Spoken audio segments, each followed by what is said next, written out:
afternoon. A year ago, we began this fight against detrimental cuts to the workers' compensation system. As an injured worker, this added to the deep-seated feelings of unease and fear, knowing that now I had even less support than what I already felt I had from the insurance company and work cover overall. Once the legislation passed, fear set in. I heard story after story of people's lives being destroyed as the insurance company moved quickly to transition the workers to the new legislation, all the while wondering if it was retrospective or not.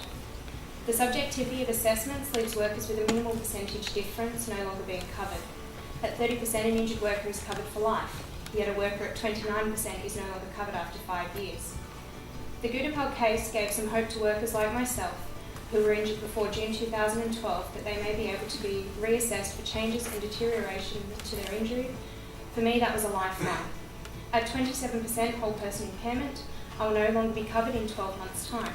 Yet I have had further deterioration since that initial assessment, and Mr O'Farrell wants to appeal that decision to make the changes retrospective with no repeat claims and no allowance for workers who have deterioration in their condition.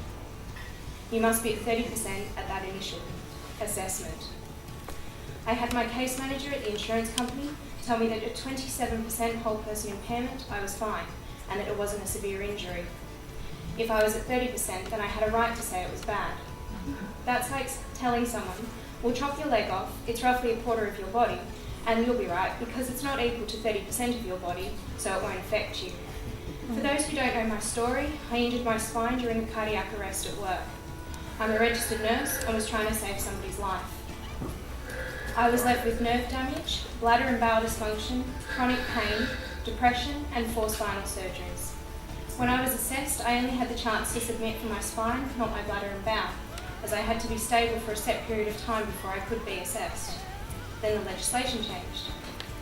How many others are in this situation where they no longer have the right to an assessment due to the length of time they have been injured, irrespective of whether the injury was stable? I know of a case where a young person in their early 20s has a spinal cord injury and due to it never being classed as a stable injury wasn't able to be assessed, and as a result of the new legislation lost their payments 3 months ago and all medical support will be withdrawn in 9 months' time. If only their injury would resolve in that time. Capacity to work assessments and transitioning of workers is decided by a case manager who looks at paperwork and makes a decision based on a medical certificate. They can choose to ignore medical advice. My capacity assessment was performed by the same person who told me 27% whole person impairment wasn't that bad. They did the assessment without my pain specialist's report and informed me I was able to work as I was earning approximately $50 more than the cut-off. I am only working part-time, and even then I am not certain how long I can do the job I am doing for. I'm working, but at a high cost physically.